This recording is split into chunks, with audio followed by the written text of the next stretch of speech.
Oh, hello, I didn't see you there. It seems that you've caught me playing with Diceself.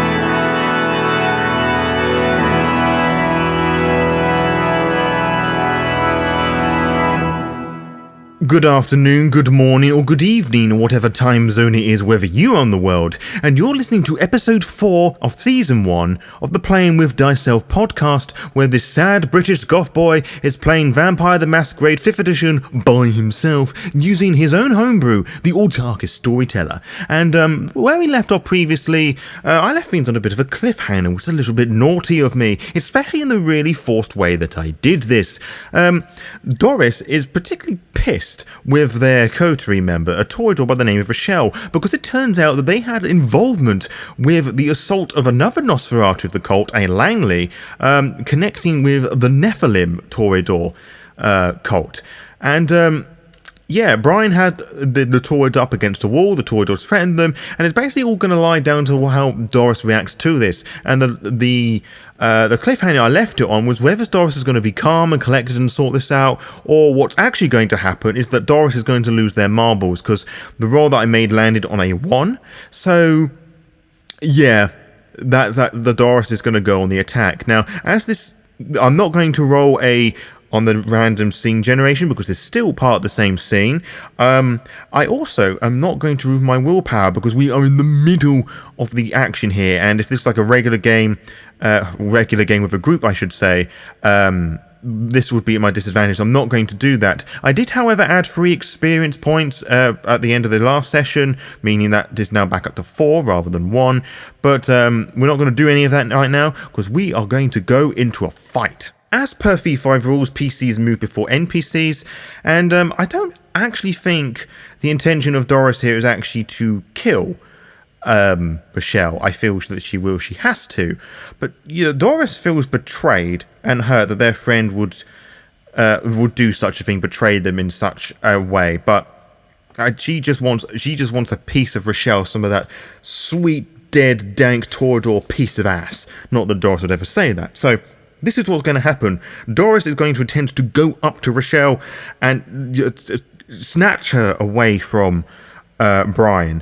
And in order to do this, we're going to make a blood surge, because Doris isn't very strong and knows that they have to do this if they need to get themselves into a bit of a pinch, which requires me making a rouse check. And we get hungrier, so our hunger is at 2, just scribbling that in. But regardless of whether we failed or not, our attributes of our choice, which is going to be physical, because obviously, we can add 1 dice to any physical-based rolls for the rest of the scene. So that's what we're going to do, and this is going to be a grapple. So this is going to be strength and athletics, and I'm going to roll that against the 3 dice for Bryan. Pulling Richelle away from Bryan. So what we got? Oh, this is not a great roll for Doris, simply because this is all hunger die. I can roll these 2 together then, as it's regular d10s. That's 1 success, and that is 1 success. Bryan is going to spend a point of willpower to re-roll that, and that's just the same. So the tie goes to the active participant. Richelle is barely pulled away from Bryan, as Doris, with this bit of strength that Bryan is not for you seeing, not that it's a great deal, and she's just going to pull them away. Bryan, having been snatched away, he's just going to go, Doris, what the hell are you doing? We're supposed... And Richelle, is Richelle going to resist, or is Richelle going to count on Doris, going to take them out so they can't reveal the secrets of the Nephilim? I'm going to say that is quite likely, so 69 or less, but it's not 69 or less because the Jihad rating is actually 59 or less. No, it is 61, so Richelle is actually going to fight back. And I think all she is basically going to try and do is just push Doris away. Doris has a similar... Sorry, not Doris. Richelle has a similar dice pool. So it's going to be, again, strength of athletics against the 3 for the NPC. That's it. Okay, so Richelle has to roll again. They both failed while making weird noises, so Richelle has to pull away. Again, they both failed. So there's this tug and pull going on here, and it's quite this pathetic display here. But in any case, we go back to Doris, who, quite angry, she's probably going to lash out. So that's going to be a Dex and Brawl, which is 3. So 2 with the hunger die and 1 with the regular die. Let's see. Ooh, that is 1 success, which is on the hunger die. I'm gonna have to re-roll regardless. So take a point of superficial willpower damage, and we're gonna roll that regular D10 and. Oh dear, that's a messy critical, which takes that up to 4. Let's see, that's 2 successes for Doris, not Doris, Richelle. Richelle is going to have to spend another point of superficial willpower. I just have to check to make sure they can spend 1 more after this. Oh, and they get a crit as well.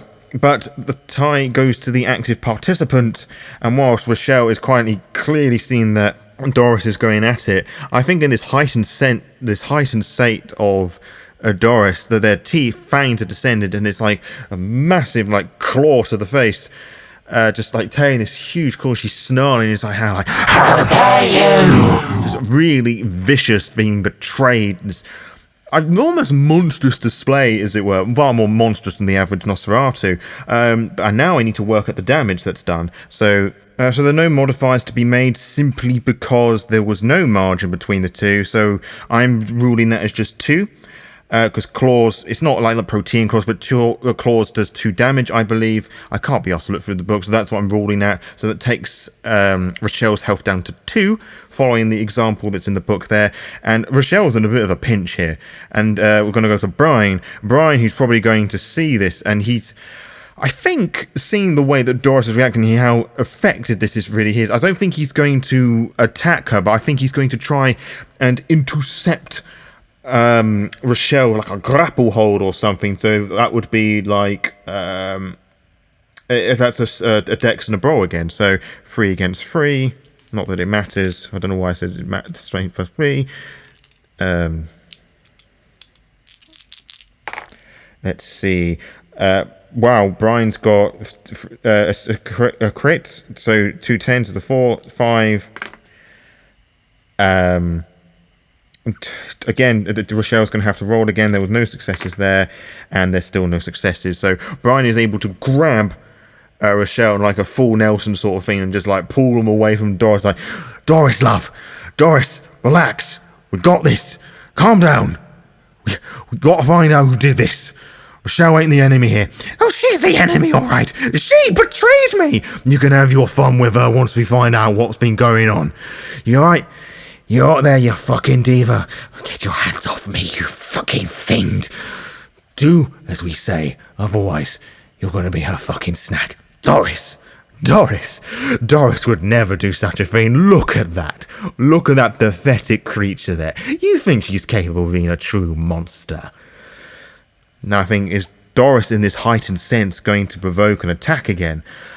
I'd say it is 50-50, just basing on the fact that, the state that Doris is in at the moment, it's quite possible. So rather than 49 or less, it's actually 39 or less. So 11. So Doris, I feel, is able to willingly, if they go through the forces, I'm going to calm myself down, but I am going to roll composure and resolve just to be certain about this, because just because she wants to, may not necessarily the beast within her may want to. 1, 2, 3, 4, 5, 6. Yes, just checking to see I've got everything right there. Okay, what have we got here? 1, 2, 3, 4. Yeah, Doris is able to pull themselves together, resist the calls and the roars of the beast, and she's just able to collect herself and habitually breathing in and out. Obviously, there isn't like the exchange of oxygen and carbon dioxide as they do this, but it's just the thought processes, the calming themselves down, and they've acted quite rash here, just going through the old breathing exercises. And Bryan, with Richelle in this full Nelson hold, right, start talking. What do you know about the Nephilim in the sea? Where are they? What do they know? And we're going to refer to the scene type activity and focus tables to see if we can basically come up with some sort of idea of their goals and motives. And then after that, we can work out maybe where they're based. That is 95. 95 discipline. 76 mundane. Discipline, mundane. I feel that this is nothing out of the ordinary. I'm visioning that they're preaching their message and their word, their everlasting beauty, that they believe they're the descendants of Michael. They're wanting to make things beautiful in the world, yada yada yada. There's a great sadness, which Rochelle is repeating back to these two, and Bryan's like, does that fucking mean anything to you? It's just standard dribble. There has to be something else. Why do they attack Langley? We'll roll again. That is 32. 32 is delay. That first bump doesn't count, I just dropped it. 68, delay, ambush. Delay, ambush. There was something happening with the Cleopatrians that... Okay. Langley was sent there on a mission to provoke them, to try and ambush them. Or maybe they both had an ambush going on. I'm not sure, actually. I need to work out which way that this is, because it's going to tip the story in either one way or another. Were the Cleopatrians trying to ambush the Nephilim, or the Nephilim were trying to ambush the Cleopatrians? I would say it's the Nephilims against the Cleopatrians on evens, and the Cleopatrians against the Nephilims on odds. It's evens. It was the Nephilim against the Cleopatrians. They were trying to ambush them, and Langley was just in the way, and just... And then numbers were found. So Priscilla wasn't entirely honest with us earlier on, but that doesn't really matter, because, you know, in the words of Gandhi, if you chat shit, you will get banged up. A legitimate quote I found on the internet. Now the question is, now with this information, we need to find out where they're headed, where they're situated. And I could refer to the previous book from the last episode, but I'm actually going to see if I get any inspiration from the scene type and the scene type tables, the activity and the focus. That's a 2. Beginning. 100. Information. Beginning info... Oh, sorry, that didn't land on 100. That landed on 74. Beginning... Oh, God. Beginning freedom. Beginning freedom. Well, my immediate thought process is a church, because in a religious sense, of course it makes sense. Michael the Toreador assumed himself as a fucking glass-stained window in Constantinople. Was it Constantinople? Or wherever it was all those years ago, beginning freedom and salvation can be found in God or whatever. Oh, that is just so fucking boring, but it makes perfect sense. Again, Bryan just calls like, it's fucking church? Really? They're anything but creative. I will never forgive you about this. Never, Richelle. Oh, it doesn't matter. It's just business. It's just business, Doris. You really, really need to become less naive in this crumbling world. Shut up, you. And he sort of like tugs it a bit more. Do you want to be a fucking snack? I'm telling you, they won't do anything to me. Will you now, Doris? You won't end me permanently. Will you? Dunno. Will Doris? I personally think it is highly unlikely. Yeah, fuck it, let's see what happens. Highly unlikely, but rather than... It is highly unlikely that Doris will do anything, so we're not doing from 19 to 10 or below. We're actually doing 9 and 1. Yeah, 48. Doris, I don't think is going to do anything. She's not going to kill Richelle or commit the big suck for any of you that think this was going down that way, because I know you all. But I do feel that Doris will probably take a parting shot in the gut just to expel the last of her anger. It won't take any damage off of the health tracker. It's right, so that's where the cult is. Where can we find this Corliss? Is she with the cult, or she's somewhere else? Are they with the cult? I say that it's possible, but potentially, if the cult is expecting retaliation for the Cleopatrans of Yima, Corliss might have gone into hiding, especially with Richelle knowing as much as they do. I say it's possible, so rather than 49 and below, it's 39 and below, that they know something. That's a 5, so yeah, Corliss is at the church with the rest of the Nephilim, and Doris, I can imagine, is just shaking her head with rage, and Rochelle's probably just smirking, reveling in this naivete. That's all that I know. That's all that I know. And would you mind getting your brute to let me go? Bryan? You do what you want with her. I'm going to go sit in the car. You sure? Sure. After all, Priscilla did say that you were to get rid of everyone that was involved. She's yours. And she's probably just going to slowly waddle away and just let fate take itself. Which, I have to say, usually, usually I would say this would put a stain on a character's humanity. This complete ignorance of death. But the the conviction of Doris is act on the truth. And she kind of is, via a second means, getting somebody to act on their behalf. So, I won't inflict a stain here. Instead, Doris will just make their way down to their camper van and just let Bryan dispose of this former coterie mate, the one who taught them presence, and obviously they went through a lot together. But before we dwell on such negative emotions, because I kind of neglected this last time because I just got caught up in the action, will Doris have to use Mask of 1,000 Faces to get back downstairs? I say that there's a 50-50 chance, so rather than 59 below, it's 49 below that we have to use Mask of 1,000 Faces.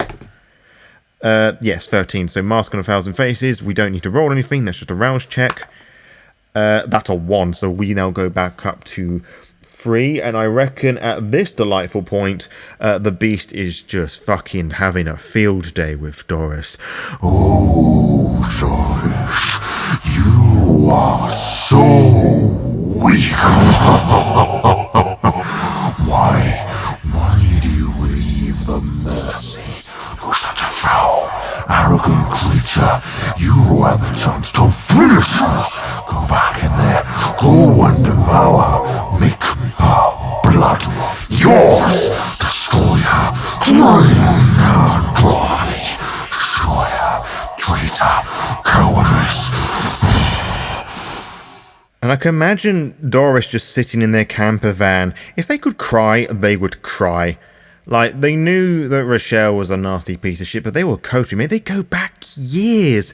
This betrayal, just for whatever it was worth, money, a boon, it's just knew how important these Nosra are, their mission in life. They, no doubt Doris has gone over time and time before, not feeling right in their own skin and just working with them just to move them about and just have a part in this onslaught. It is really upsetting to Doris. And Bryan, I can imagine just sneaking up on her. That she's just sitting there in this own space, the beast cackling and laughing at her, just feeling an awful human being. But the question I have to ask is, did Bryan commit diablerie? I say that he's highly unlikely. I don't think, being of the Camarilla, of course, I don't think that's in his nature to do that. He's an arsehole, but he's not an arsehole. So it's highly unlikely, which is actually 1 to 10, it's 9 or less that he committed diablerie. 67, he did not commit diablerie. So, sorry folks. Doris? Hey, Doris, and sort of like shaking her, trying to bring her to. She's like, huh? What? Oh, it's you, Bryan. So you kind of snuck up on me. You're right.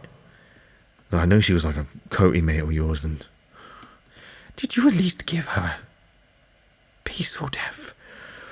Well, didn't exactly have the means to do that, but whoever moves in there, though, I hope they like the colour of ash and blood. Good Lord. Just hate this. I just hate all of this. How can you not see this as a curse? How do people not see this as a curse? Well, I do see this as a curse. That's why we're trying to fix it. No, I didn't just mean the Nosferatu. I meant vampirism as a whole. It makes monsters of all. Nah, Doris, you got it all wrong. Don't make monsters of us. It just makes us wear monsters on our fucking sleeves. Unfortunately, I feel that you're right. Thank you. Thank you, Bryan. I don't think I would have been able to control myself if you weren't there to help me keep a lid on things. If it weren't for you, I... Don't sweat it. It's alright. We've all made mistakes. But, I'll tell you now, that's one crazy son of a bitch you got yourself mixed into. I suppose, yes. Richelle was so passionate once. No, they weren't. They were Toreador. Yeah, I suppose. What do we do now? You can't expect us to take on an entire subgroup of Toreadors in a church, no less. By ourselves. I mean, I'm not the well-versed of individuals.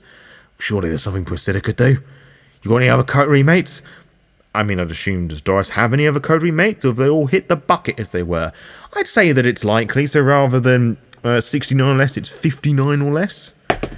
Oh shit, that landed on 99. No, they're all gone. It's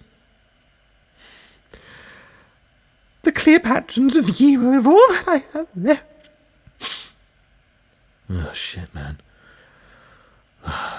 I suppose the next question is, does Bryan have coterie members left? I say it's very likely. So rather than 79 or less, it's 69 or less. That landed on 77, so no. Well, to tell the truth, I don't exactly have friends to call upon either. Great. Just wonderful. She sort of buries her head in her hands. Oh, I'm sure we can go and speak to Priscilla about it. You know?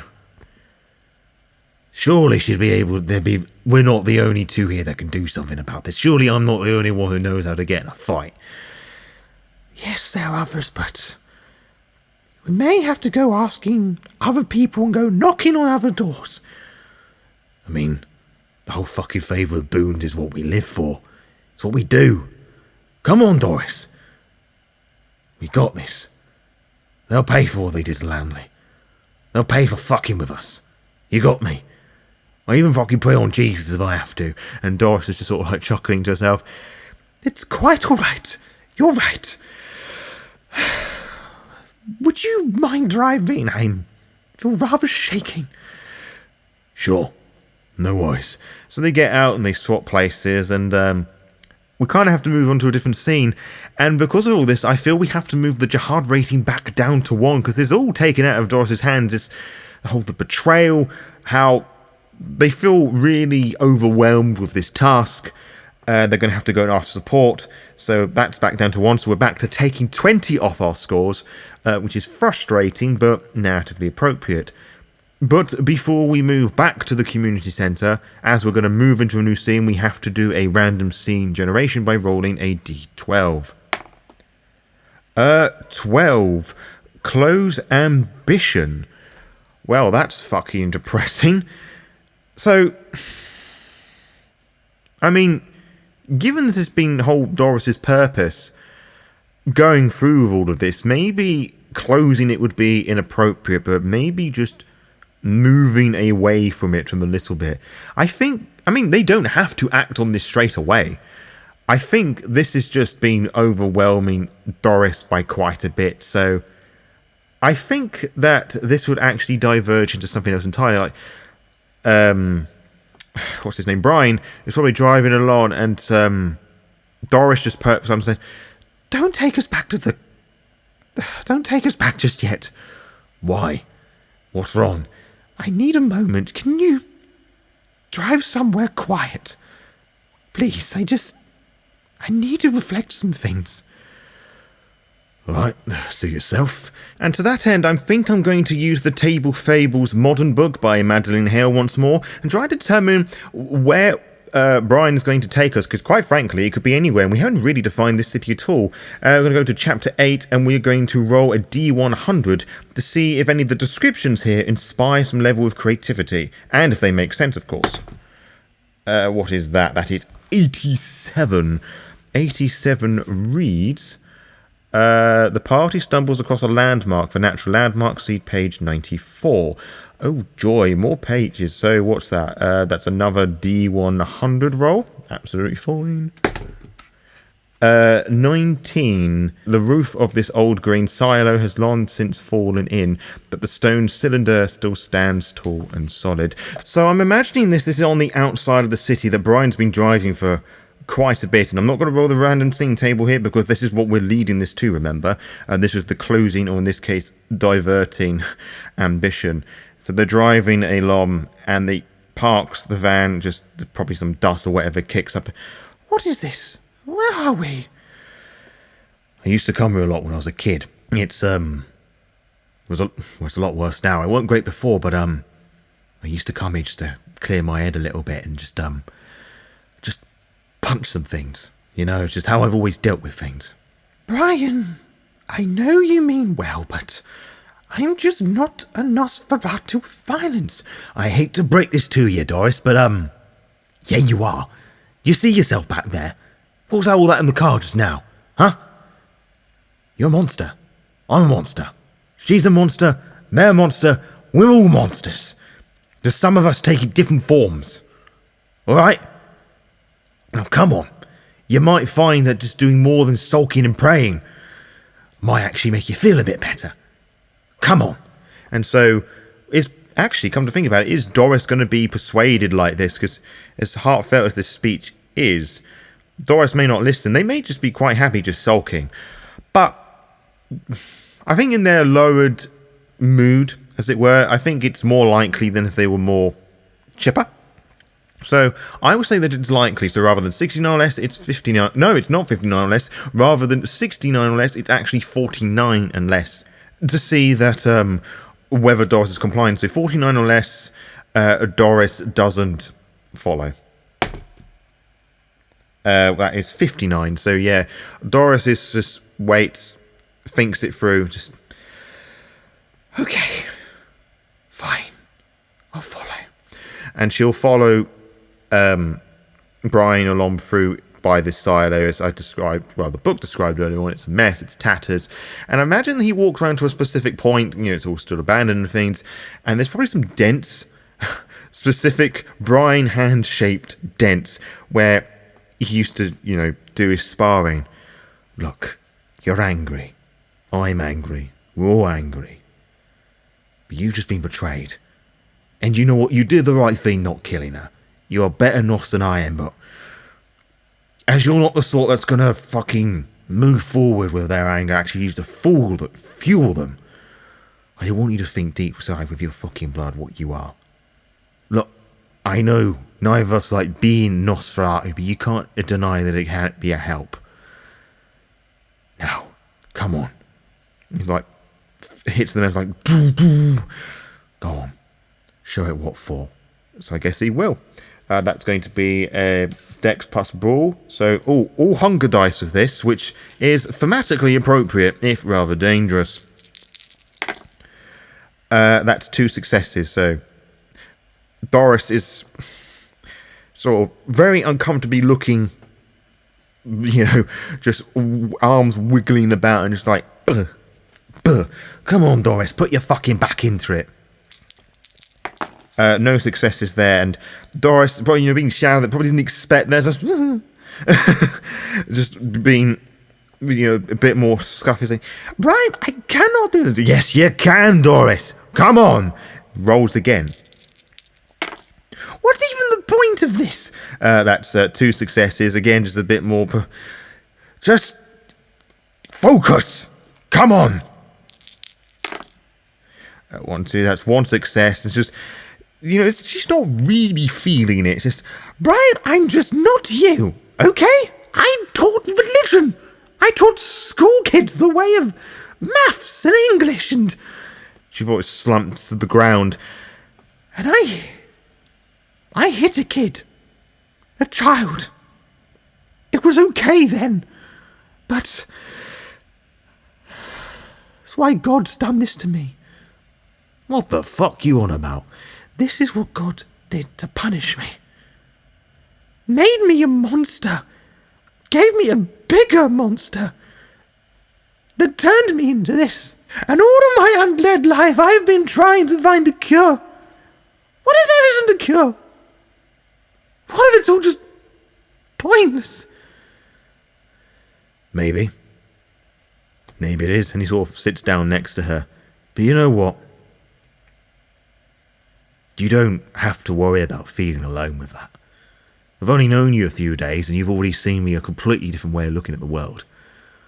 You've made me a bit calmer. Just a bit.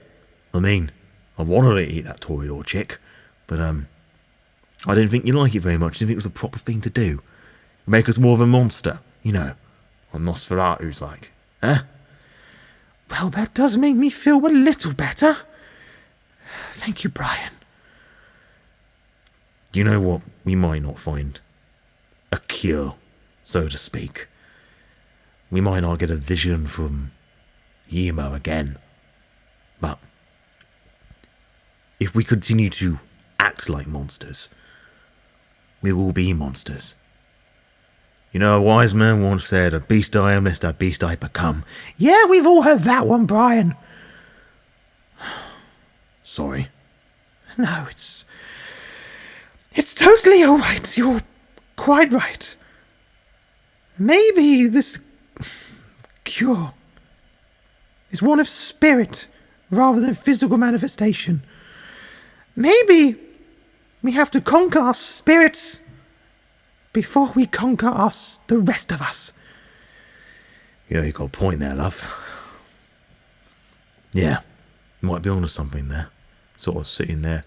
And I imagine as they're quite far away from the city, it's not too bright. There might be some stars poking through the cloudy skies. Well, not they could see the clouds at all, because it's dark. But there's moments of tranquility for...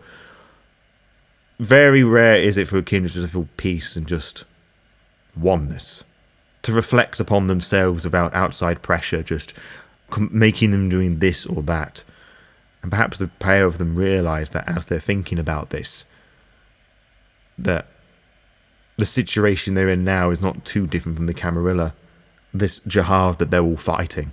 This sort of stay away. They don't say anything for a little bit. And I think it is Doris that brings herself attention first. Right. So what are we going to do about this Toreador? How on earth are we going to draw them out of the church? You're thinking about drawing them out? I thought we were going to go in. You cannot be serious. You really expect we could infiltrate a church, find the Toreador in question, who, by the way, we were so het up in the moment, we forgot to ask what they'd look like? Oh, yeah, that's a good point. Well, we've got 2 options, really. We can go through your idea, find out a bit about them, and draw them out that way, pull them away from the church. Or we can go in and do the old sneaky, stabby. What do you think, Doris? You're cool. So what is going to be the plan? Are they going to sneak in? Or are they going to draw them out? Of course, both of them forgetting that there was the third, more sensible option of calling for help. So I'm going to say that odds is go in, evens is going out.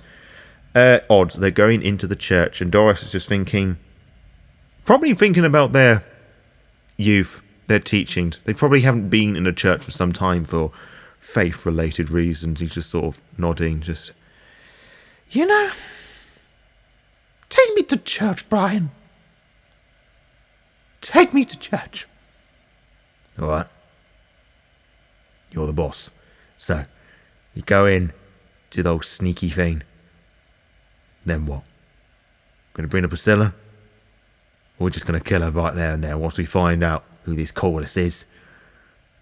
What's the plan? Well, Corliss said to kill them. So I think once we find them, we have to be rid of them. I agree. And you're sure you don't want to go and ask for help? Might make things a little easier. It might also make them more defensive, Bryan. If we have a load of Nosferatu show up at a church door, they know they're onto them. They think that they have won. We can't let them win. We'll play them at their own game. They won't even notice that she's gone. You know, for a saint, you're a really fucked up individual sometimes, you know that. Well, as you said, we're all monsters. We just wear them on our sleeves in different ways. So that's the plan of action. They're going to go to this church.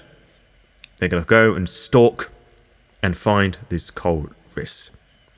And to that end, I'm actually going to say, would I say that enough positive things have happened to move up the jihad rating? I'm going to say no, simply for the fact that, you know, the whole punching thing, it wasn't connecting with them, but they have a resolute enough of an idea, so you've got the two conflicting things here. Yeah, I'd say that we're just going to leave it at a jihad rating 1, so it's back down to the minusing 20 of things. So, before we move on to the next scene, we're going to have to roll a random scene generation thingy. 12. Something negative happens to an NPC. Oh, that's not very good. I wrote down a list of the NPCs that we have so far, and there's 10 of them, so I'm just going to roll a d10. 4. 1, 2, 3, 4. Oh no, Bryan! What the hell happens to Bryan? Oh god. So we're going to use the scene type activity. Oh, that's not good at all. It means something bad's going to potentially happen to fucking Doris. Oh god, no. So team type activity. That is 42. The meaning of life does not help here. Barter. Focus. 55. Barter. Suffering? Barter suffering? Oh god. I can only think of one thing here. But before I do that, who's driving the car? Is it Bryan or is it Doris? Odds is Bryan, evens is Doris. It's Doris. Oh god. Barter suffering. The thing that comes to mind, it's the fucking Seneschal James, who's been in the camper van this whole time, or at least part of this time. The motherfucker knows too much. He probably grabs Bryan from behind the neck. What the fuck? No, you listen here, you little fucking little shit. And he looks at Doris. I know everything you've been going on through. You're going to tell me every single thing about your little fucking organisation. Otherwise, he's going to get it. Keep driving. Don't do anything fucking stupid. Doris, I think, is going to do something very fucking stupid. To that end, looking at my options here, she's going to use Daunt, which adds our level of our level of presence to our intimidation rolls. And Doris said, "No, release him this instant, you foul scoundrel!" This radiating aura, and there's going to be manipulation plus intimidation, which is 6 for us. Hunger is at 3. Thingy's at 3. Is that 1, 2, 3? Yeah, no, 5. 1, 2, 3, 4, 5. Beg your pardon. It's 5 dice. What is that? 1, 2, 3. Oh, it's a crit. Oh, it's a messy crit. Oh boy. Oh shit, it's a messy crit. The Seneschal is slightly stronger, and I need to remind myself what that dice pool is. Slightly stronger.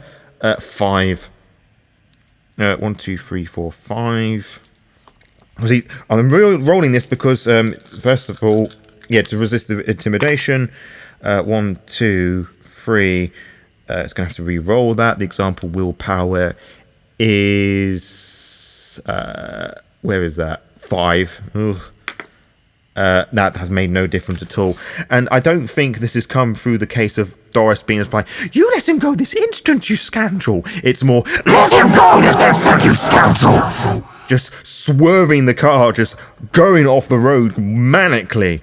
And just like, it probably releases the grip, but the two of them are quite frightened, and Bryan probably hasn't had the time to put on his seatbelt properly, and it just throws the seneschal at the back. Now, would the back doors be closed properly? Because, he had to get in somehow.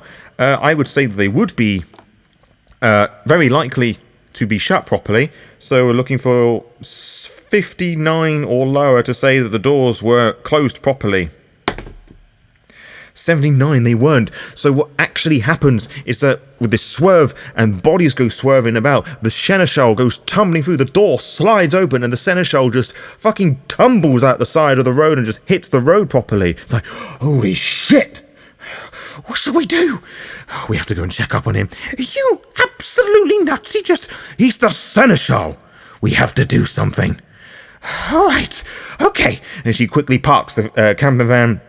So probably on the road somewhere. They're probably not that far out of the city. It's still very rural-esque, and they're not in the city centre, so they park at the car, and they both go running after the seneschal. Does the seneschal go running to them to try and get back to Bryan, or does James try and run away? It's a 50-50, actually, because this is quite cowardly. So it's actually 39 or less that the sheriff...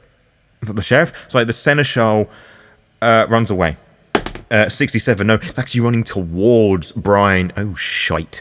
But the effect of Daunt, well, I say with the swerve, I think you probably cut the Doris's concentration, so like when it swerved about, it was like they unconsciously deactivated it, and she's probably going to activate it again when she's going to the seneschal. So Doris activates Daunt once more. This unpleasantly frightening aura appears, and as the two are about to clash horns, they're probably caught for a moment, just like this really angry old Nosferatu woman. I am tired of your little games. What do you want? What do I want? What do I want? What are you doing running around in some illegal cult? There's nothing illegal about that. You two belong to the Camarilla. You two. I should have known you were doing something Oh, Bryan, how mighty do they fall? Will you shut your fucking mouth? Besides, I think you'll find you owe us both a boon. Oh, you little shit.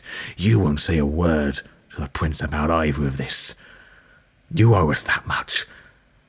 All right, we'll threaten, tell him that you tried to attack us. Oh yeah, and who's he like more to believe? Me? Or you two rapscallions? You will uphold this boon, 'cause I could gut you like a fish right now. And the only reason that's stopping me from doing this is this boon. So, this is what's going to happen. I'm going to take you back to the city. I'm going to drop you off somewhere. You can make your own little world. 'Cause you've got far more important things to be doing than running about. 2 other Nosferatu. And any chance we had of having a relationship back together, any at all, not there was much to be had with it, it's through. You fucking blow it, James. You've blown it. Fine. You nasty pieces of shit. Mark my words, Doris. And he kind of hesitant saying this because the Daunt is, Daunt is like this aura thing around him, around her rather. So it's not directly at him, but he's, a bit tense. Mark my words. I'll do what I can to finish you. Not tonight. Maybe not the next night. But your days are numbered. Your nights are numbered, is what I think you mean. Maybe you weren't so focused about the energy in your penis, you'd be able to articulate basic vampiric needs. Now, I will have no more of this. Get in my van, and we'll take you back to the city. And you better pray you haven't taken any damages too, otherwise you'll be paying out of your own pocket. And she like scuttles away, deactivates Dawn, which is probably the weirdest encounter I've ever done or witnessed. And yeah, they get back in the van, and I will actually move that jihad rating back up to 1 because, you know, it started off pretty badly, but that's taking things back up to 1 because things are back in their control. The Seneschal isn't going to do anything because remember we have that boon over their heads that Bryan just about remembered. But I guess we move to a different scene. I should roll the team table once again. That is a 6. Again, that is close ambition, which, you know what? I'm just going to ignore that, which is an option available in the Autarkis Storyteller because we've already had that discussion. We're already doing something that's not quite related to what we're doing. Yeah, we've taken the Seneschal back to some location. Bryan will force it, just we're in the sea. Drop him off here. Sure thing. It's like, come on, Seneschal James. Off you trot. Say hello to Prince Jonathan for us. He just sort of sighs and he grumbles. He slides the door open and activates his own mask of 1,000 faces, hops out and just makes the walk of shame like no other before. And I think this would be an appropriate place to end the session. It's been quite an emotional roller coaster, this, as our two Nosferatu have been confronting their own existence and vampiric behaviours in a very unusual way. Something I don't think would have been captured properly in a group setting. Maybe it would have done. It certainly would have been different because it's just myself that's just coming up with ideas with simple dice rolls. And basically, this is why I love solo TTRPG, because it's absolutely possible. It definitely is possible to capture the themes and emotions of the game beyond the simple combat, especially when you've got a really social heavy game like this. It really allows you to brew and really focus on your character, something that is not as done in full extent in other games because you're dealing with other players, which is totally fine because you can't have the spotlight all the time, but it's just a different side of things that you just don't get to experience all that often. Really, it's fun. And I hope that everybody's enjoying this so far, and hopefully things will go really smoothly when we go and infiltrate the church with our two Nosferatu and find Corliss to basically seek our revenge for attacking Langley. Or who knows, maybe they may get a sensible idea and interrogate Langley about what this Corliss looks like, but that all depends on what happens next time when we roll some dice and see what scenes we generate. And until next time, farewell.